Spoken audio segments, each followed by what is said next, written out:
Half yearly हो गया है बर्बाद, अब क्या करें, कम बैक की ज़रूरत है। तो देखिए ये वीडियो 12th मैथ्स के लिए होने वाली है कि हाफ ईयरली जिनका बर्बाद हो गया या जिनका अच्छे से नहीं हुआ है तो वो मायूस ना हो। अभी भी आपके पास चांस है कि आप अभी भी मैथ्स में 95 प्लस 98 प्लस स्कोर कर सकते हैं। तो सबसे पहले हम बात करते हैं कि आपका हाफ ईयरली बर्बाद होने का रीज़न क्या था, आपने क्या बहाना लगाना सोचा।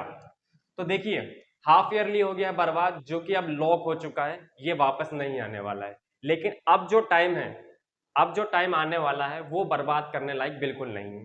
तो सबसे पहले हम रीजन जान लेते हैं। कोई बच्चा बोलेगा डिस्ट्रैक्शन था मेरा, मैं सीरियस नहीं था, पढ़ाई नहीं हुई, सिलेबस कंप्लीट नहीं हुआ।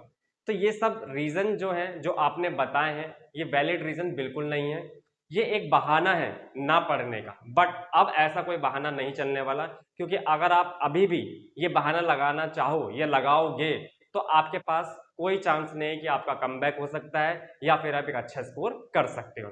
तो आपके पास स्टिल चांस है कि आप अभी भी मैथ्स में एक अच्छा स्कोर कर सकते हो। बस जरूरत क्या है, रीस्टार्ट करने की। तो आप अभी भी टारगेट ले सकते हो 90 प्लस, 95 प्लस या 98 प्लस।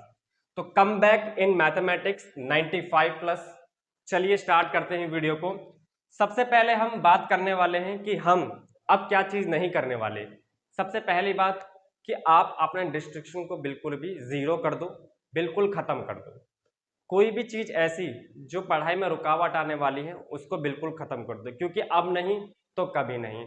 आपके पास अभी भी मैथ्स को अच्छे से कवर करने के लिए, मैं सिर्फ मैथ्स की बात कर रहा हूं, आपके पास अभी भी 3 महीने हैं। 3 महीने में इसलिए बोल रहा हूं क्योंकि 3 महीने में हम मैथ्स का सिलेबस बहुत अच्छे से कवर कर सकते हैं और बहुत पहले कवर कर सकते हैं, जो कि एक अच्छा ड्यूरेशन है। यानी कि अक्टूबर तो हाफ खराब हो ही गया है, यानी हमारे पास हाफ अक्टूबर प्लस नवंबर प्लस दिसंबर प्लस हाफ जैन, अगर मैं इनको मिला दूं ये 3 महीने मेरे कंप्लीट बनते हैं, जिसमें हम मैथ्स को अच्छे से कवर करने वाले हैं। जिसमें हम एनसीईआरटी, पीवाईक्यूज, सैंपल पेपर इनको इंक्लूड भी करेंगे, तब भी हम इनको बहुत अच्छे से रिवाइज कर सकते हैं। या फिर जिन्होंने अभी तक कुछ भी नहीं पढ़ा है वो भी इसको अच्छे से कवर कर सकते हैं। यानी कि इन 3 महीने में आप अभी भी 12th का बहुत अच्छे से स्कोर कर सकते हो मैथ्स का। तो देखिए रिवीजन के लिए या रीस्टार्ट करने के लिए हमने कुछ 3 स्टेज बनाए, स्टेज 1, स्टेज 2 और स्टेज 3, जिसको हमें रीस्टार्ट करना है। और मैंने यहाँ पर ड्यूरेशन भी लिखा है कि आपको ये जो रिवीजन करनी है, जो ड्यूरेशन लिखना है, यानी मैथ्स को पर्सनली 1.5 आवर्स तो देने ही देने हैं डेली का। आप जिसको भी थोड़ा बहुत ऊपर नीचे कर सकते हो, बट 1.5 आवर्स मस्ट है।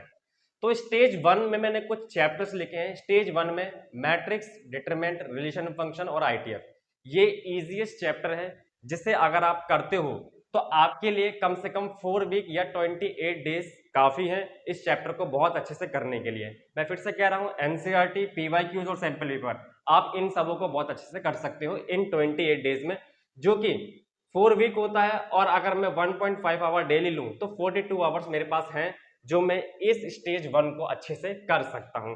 आप हर जगह से इन क्वेश्चन को कर सकते हैं। फिर स्टेज बी यानी सेकंड, जिसमें हम vector, 3D, LPP plus probability इनको कवर करेंगे या रिवीजन करेंगे, आप जैसे भी करना चाहो। जिसके लिए मेरे पास है 3 वीक यानी 21 डेज, जिसपे मेरे पास मिलेंगे 31.5 आवर्स। यानी कि आप इस आवर्स में इन चैप्टर को बहुत अच्छे से कर सकते हो। एंड स्टेज 3 जो कि मोस्ट इंपोर्टेंट होने वाला है, जिसमें continuity and differentiability plus application of derivative plus integration plus application of integrals plus differential equation, जिसको हम कवर करने वाले हैं 6 वीक यानी कि 42 डेज में, जिसके पास अगर आपके आवर्स में कैलकुलेट करूंगा तो 63 आवर्स आपके पास हैं।